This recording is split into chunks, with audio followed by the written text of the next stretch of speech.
tronc commun sciences en matière de SVT, les sciences de la vie et de la terre. Et cette deuxième unité, elle concerne la reproduction des végétaux. La reproduction, généralement, est une fonction qui assure la continuité de l'espèce, c'est-à-dire sa présence dans le temps et la multiplication de sa population, ainsi que sa dispersion, c'est-à-dire sa répartition dans l'espace. On distingue chez les êtres vivants, donc ce rôle de la reproduction, il concerne toutes les espèces, que ce soit animales ou végétales. On distingue chez les êtres vivants deux types de reproduction. La reproduction qu'on appelle reproduction sexuée, elle demande la présence de cellules sexuelles qui sont mâles ou femelles et qu'on appelle des gamètes. Ces cellules sexuelles vont fusionner par un phénomène qu'on appelle la fécondation, donc elles vont se lier et fusionner pour donner une seule cellule qu'on appelle œuf ou zygote, et qui sera à l'origine de la formation d'un nouvel individu. Le deuxième type de reproduction, c'est la reproduction asexuée, et cette reproduction ne demande pas la fécondation, c'est-à-dire qu'elle ne demande pas la présence de cellules mâles ou femelles, cellules sexuelles, c'est-à-dire les gamètes, et ne demande pas la fécondation, donc un nouvel individu va se créer, va se former à partir d'un individu original, c'est-à-dire une partie de l'individu se développe et va donner un nouvel individu sans qu'il y ait fécondation. Dans cette unité, nous allons parler en première partie de la reproduction sexuée chez les plantes à fleurs, c'est-à-dire les plantes qui se reproduisent à partir des fleurs, c'est-à-dire qui produisent des fleurs pour se reproduire. Et la première leçon, ça va concerner la reproduction sexuée chez les angiospermes. Donc, les angiospermes, ce sont des plantes, c'est un groupe de plantes à fleurs dont les graines sont enfermées à l'intérieur d'un fruit, comme par exemple le pommier, où nous avons la pomme, qui est le fruit, et à l'intérieur de la pomme, nous trouvons des graines. Donc, c'est un angiosperme. Ces angiospermes se multiplient grâce à la reproduction sexuée, bien sûr, comme toutes les plantes. Et la reproduction sexuée, comme nous l'avons vu, nécessite la formation de gamètes et après donc leur fusion pour la fécondation, puis le développement de l'œuf qui se forme à partir de cette fécondation. Ceci nous amène à poser les questions suivantes. Quels sont les organes reproducteurs des angiospermes? Comment se forment les gamètes? Comment se réalise la fécondation? Et comment se développe l'œuf issu de la fécondation? Et en premier lieu, nous allons étudier l'organisation des appareils reproducteurs chez ces espèces d'angiospermes. Et pour cela, nous allons voir la structure d'une fleur. Donc la fleur, il est constitué de pièces florales, qu'on appelle pièces florales, différentes pièces, différents éléments qui constituent ce qu'on appelle des pièces florales. Et ces pièces florales sont regroupées sous forme de verticilles, c'est-à-dire des groupes sous forme d'anneaux, sous forme de cercles. Donc nous avons un cercle qui est formé par les sépales et ça constitue le calice. Un cercle formé par les pétales, donc ce sont ces feuilles-là qui sont colorées, qui sont généralement colorées, qu'on appelle les pétales, et ça constitue la corolle. Et puis nous avons les organes reproducteurs, donc nous avons les étamines qui forment l'appareil reproducteur mâle, et chaque étamine est formée d'une antère prolongée par un filet. Et au milieu, nous avons l'appareil reproducteur femelle qui est constitué du pistil, ou bien qui constitue le pistil. Et le pistil, il est formé d'un stigmate, c'est ce renflement-là qui est en haut, puis le style, et enfin ce renflement en bas qu'on appelle l'ovaire et qui contient les ovules. Tous ces éléments-là, toutes ces pièces florales, sont reliées à un réceptacle qui est prolongé par un pédoncule. Donc, en résumé, les fleurs représentent les organes reproducteurs des plantes. La fleur des angiospermes est généralement composée de 4 groupes qu'on appelle des verticilles, de pièces florales reliées au réceptacle essent. Donc, nous partons de l'extérieur vers l'intérieur. Nous allons trouver le calice qui est constitué de sépales, la corolle qui est constituée de pétales, l'androcée qui est constitué des étamines et représente l'appareil reproducteur mâle, et puis le pistil ou le gynécée qui est constitué de carpelles qu'on va voir après dans cette leçon. Nous allons tout d'abord parler de l'appareil reproducteur mâle que nous avons vu et qui est représenté par l'androcée et qui est composé par les étamines. Et chaque étamine, nous l'avons vu, est composée de l'antère qui contient les grains de pollen, et cette antère est prolongée par un filet qui la relie au reste de la fleur. Si nous observons des coupes transversales de l'antère, nous voyons qu'elle est formée de sacs polliniques. Ce sont les sacs polliniques et nous en avons 4. Et dans ces sacs polliniques, il y a formation des grains de pollen. Donc, l'antère, au début de sa formation, c'est une antère immature, donc où nous allons trouver des cellules mères, c'est-à-dire des cellules qui vont donner après des grains de pollen. Donc, ce sont des cellules mères des grains de pollen. Donc, c'est une antère immature. Et après, dans l'antère, quand elle va se développer, elle devient mûre. Et là, il y a formation des grains de pollen. Et après, cette antère va se déchirer. Donc, les téguments de cette antère, donc les sacs polliniques vont se déchirer pour libérer les grains de pollen. On appelle ça une déhiscence. Cette déchirure, on appelle une déhiscence. Donc, en résumé, avant cela, la structure du grain de pollen, le grain de pollen est formé de 2 cellules, une cellule là, tout ça c'est une seule cellule, qu'on appelle la cellule végétative, et puis il y a une autre cellule, de petite forme, qu'on appelle la cellule reproductrice. Ces 2 cellules sont entourées de 2 enveloppes, une enveloppe interne qu'on appelle l'intine, et une enveloppe externe, qui a généralement une forme en mosaïque, et qu'on appelle l'exine. L'observation des coupes transversales de l'antère montre que ce dernier est constitué de sacs polliniques dans lesquels sont formés les grains de pollen. L'antère, dans son évolution, passe par les étapes suivantes. Donc, ce que nous avons vu, il y a donc en première phase, c'est une antère immature, où dans les sacs polliniques contiennent les cellules mères des grains de pollen. Et après, ça devient une antère mûre dont les sacs polliniques contiennent des grains de pollen qui sont libérés après l'ouverture des sacs polliniques par une fente de déhiscence. Donc la déchirure, on appelle ça une fente de déhiscence. L'observation microscopique des grains de pollen montre qu'ils sont formés de 2 cellules, une cellule végétative et une cellule reproductive. Donc, nous allons voir maintenant comment se forment les grains de pollen, et pour cela, nous avons besoin d'un aperçu sur les divisions cellulaires. Et pour cela aussi, nous allons voir cette vidéo qui nous montre la division d'une cellule. C'est une division qu'on appelle la mitose.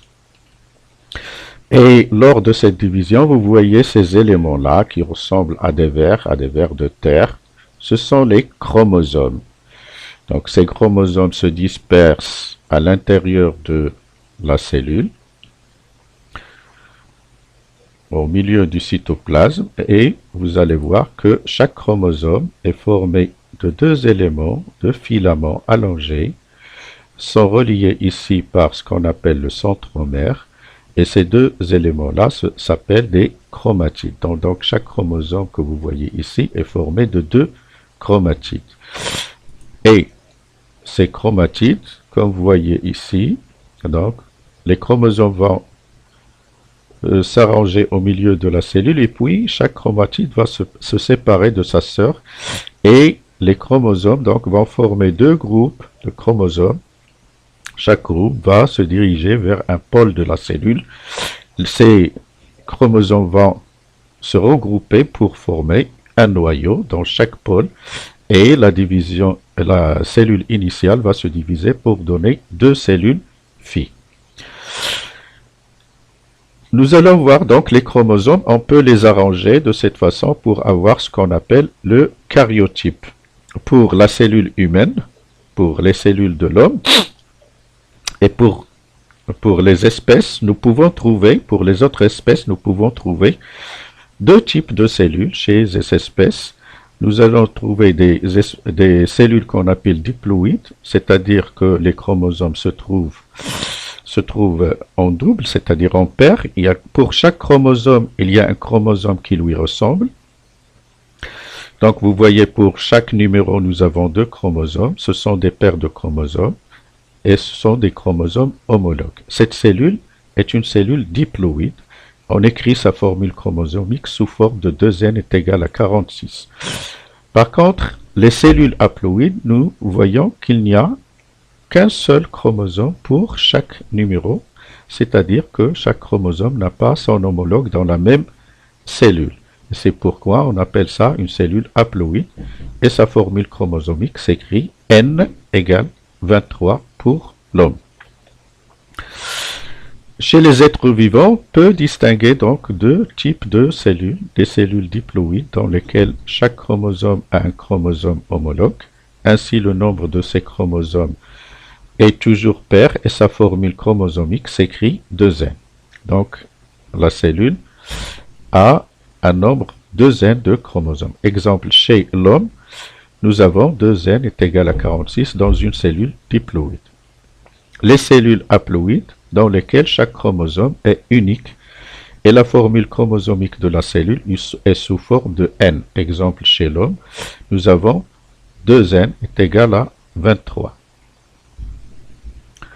Dans la nature, nous trouvons deux types de division cellulaire qui sont la mitose. Et la mitose, c'est la division que nous avons vue déjà. Et c'est une division qui permet la multiplication des cellules pour la croissance, la prolifération ou remplacer les cellules mortes. Ainsi, une cellule se divise et donne deux cellules filles qui ressemblent à la cellule mère et conservent sa formule chromosomique. Cette division se déroule en 4 étapes qui sont la prophase, la métaphase, l'anaphase et la télophase. Donc nous voyons dans ce tableau les étapes de la mitose. Donc tout d'abord il y a la prophase où nous avons les chromosomes qui sont dispersés au milieu du cytoplasme. Il y a disparition du noyau et apparition des chromosomes. Nous avons ici un schéma qui représente cette phase. Deuxième étape, donc nous avons les chromosomes qui vont se placer au milieu de la cellule, comme vous voyez ici dans ce schéma, c'est la métaphase. Puis les chromosomes vont se diviser en deux chromatides et il y a l'ascension polaire, comme vous voyez ici, c'est l'anaphase. Et enfin, la cellule va se diviser, donc le cytoplasme de la cellule va se diviser pour donner deux cellules, c'est la télophase. Maintenant, le deuxième type de division, c'est la méiose. Nous allons voir dans ce film les différentes étapes de la méiose. Et comme vous voyez, pour mieux comprendre, tu vas voir une cellule où il y a une paire de chromosomes bleus et une paire de chromosomes rouges. Ce qui est en rose, c'est des microtubules, ce sont des petits câbles qui déplacent les chromosomes. On appelle ça un fuseau achromatique ou un fuseau de division. Il y a tout d'abord, donc, nous trouvons le noyau. Il va disparaître petit à petit. C'est l'interface. On appelle ça, cette étape l'interface. Et puis, quand il y a apparition des chromosomes et apparition de ce fuseau, donc il y a ce qu'on appelle la prophase. Chaque chromosome donc va se relier à son chromosome homologue, c'est à la différence de la mitose, et vont se placer au milieu au cours de la métaphase, puis chaque chromosome va se séparer de son chromosome homologue et vont constituer deux groupes de chromosomes à n chromosomes, c'est-à-dire que nous allons avoir deux cellules haploïdes. Donc, au cours de la télophase 1, la télophase de la première division, il y a une deuxième division après, qui va commencer par la prophase 2,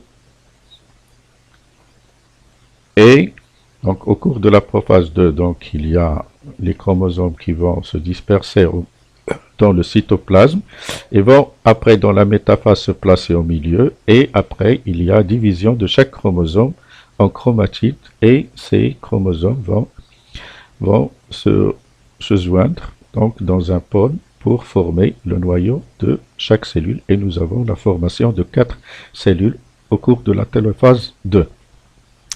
Donc, nous voyons que la méiose est formée de deux divisions. Une division 1, ou bien la méiose 1, et la division 2. Et il y a formation de 4 cellules à partir d'une seule cellule. Les 4 cellules sont haploïdes, alors que la première cellule est diploïde.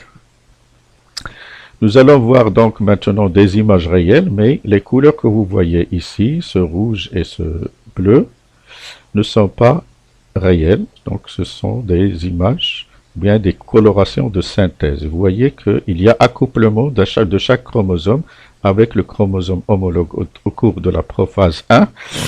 Les chromosomes vont se placer au milieu au cours de la métaphase 1, puis les chromosomes vont se séparer au cours de l'anaphase 1 et vont se regrouper au cours de la télophase 1. Il y a division donc de la cellule mère en 2 cellules, et puis il y a division de chaque cellule, hein, la métaphase 2, l'anaphase 2 et enfin la télophase 2, et pour donner 4 cellules qui sont haploïdes et qui se sont formées à partir de la première cellule qui est une cellule diploïde. Donc ça c'est la méiose, et nous allons donc résumer tout cela dans ce texte. C'est une division, c'est-à-dire la méiose, c'est une division cellulaire que subissent les cellules reproductrices et permet la formation des gamètes. Donc c'est une division particulière qui permet la formation des gamètes. La méiose est composée de 2 divisions, comme nous l'avons vu dans la vidéo, et permet la formation de 4 cellules haploïdes à partir d'une cellule mère diploïde. Il y a donc 8 étapes dans cette division qui sont la prophase 1, la métaphase 1, l'anaphase 1 et la télophase 1 pour la première division, la prophase 2, la métaphase 2, l'anaphase 2 et la télophase 2 pour la deuxième division. Les étapes de la méiose sont résumées dans cette figure qui représente donc des schémas, hein, avec les chromosomes qui, hein, se séparent au cours de la première division, et c'est-à-dire que chaque chromosome va se séparer du chromosome homologue, et après donc il y a donc division de ces chromosomes pour donner 4 cellules enfin qui sont des cellules haploïdes à partir d'une cellule diploïde. Les étapes de la formation des grains de pollen. Après cet aperçu, nous allons voir que les grains de pollen se forment dans les sacs, comme nous l'avons vu, dans les sacs polliniques de l'étamine. Avant leur maturité, les sacs polliniques, comme nous l'avons vu, contiennent des cellules mères des grains de pollen. Chacune de ces cellules diploïdes va subir la méiose. Donc, elle va se diviser par méiose pour donner 4 cellules haploïdes. Et ces cellules haploïdes sont appelées des microspores. Et ces microspores sont regroupés sous forme de 4 et former des ce qu'on appelle des tétrades. Chaque microspore, c'est-à-dire chaque cellule haploïde, va subir une mitose, donc va se diviser, pour donner une cellule végétative et une cellule reproductrice qui sont aussi haploïdes. Et donc ce microspore va subir des transformations pour devenir un grain de pollen. Donc c'est résumé ici par ce schéma. Donc il y a la cellule mère qui va subir la méiose pour donner 2 cellules filles, puis 4 cellules filles qu'on appelle des microspores. Et chaque microspore qui est haploïde va subir une mitose pour donner 2 cellules, une cellule reproductrice et une cellule végétative. Donc va se former le grain de pollen. Maintenant, l'observation du pistil. Maintenant, nous allons passer à l'appareil reproducteur femelle. L'observation du pistil nous permet de voir qu'il est composé du stigma, du style et de l'ovaire qui contient des ovules. Si nous réalisons une coupe ici, c'est-à-dire une coupe transversale de l'ovaire, nous allons voir chez le lit, chez une espèce qu'on appelle le lit, il y a donc trois régions, 3 zones qui sont semblables, 3 divisions. Donc il est divisé en 3 parties qui sont semblables. Et ces parties-là, ce sont des carpelles. Donc pour cette espèce, il y a 3 carpelles.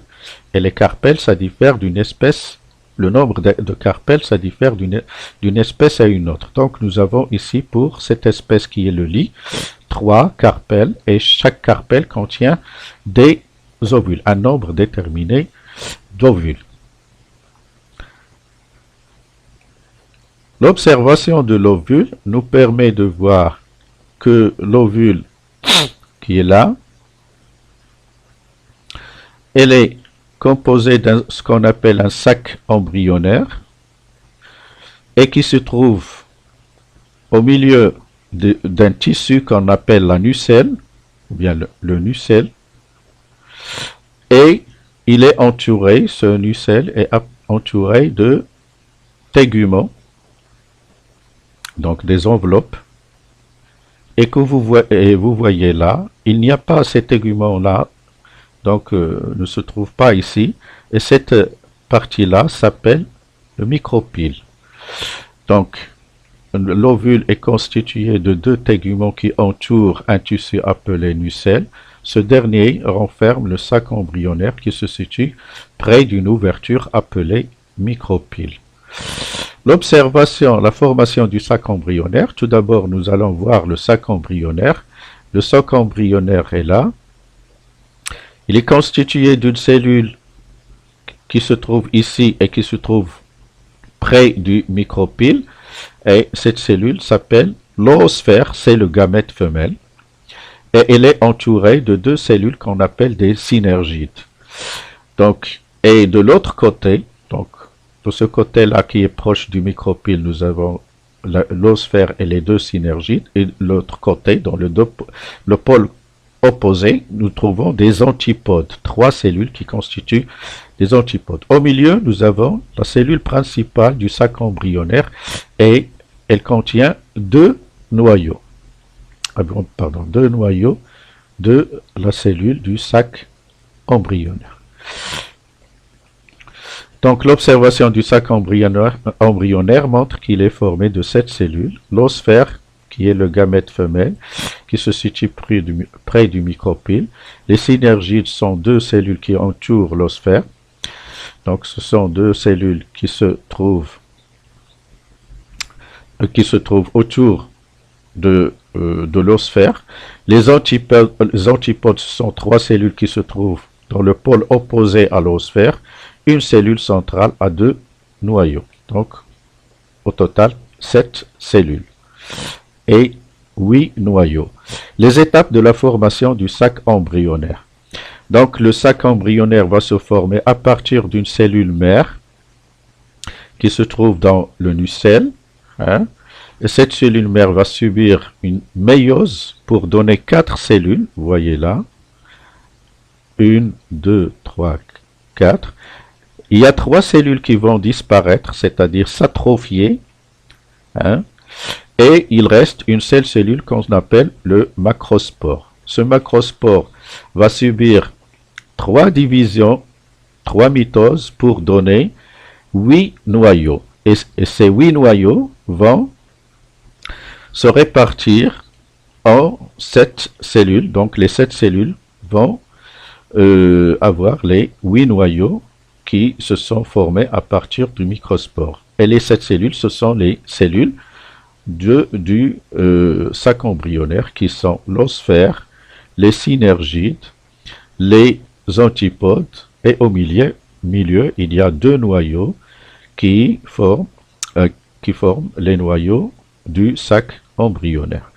Donc, pour résumer, le sac embryonnaire se forme à partir d'une cellule diploïde de la nucelle, cellule mère, qui subit une méiose pour donner 4 macrospores haploïdes.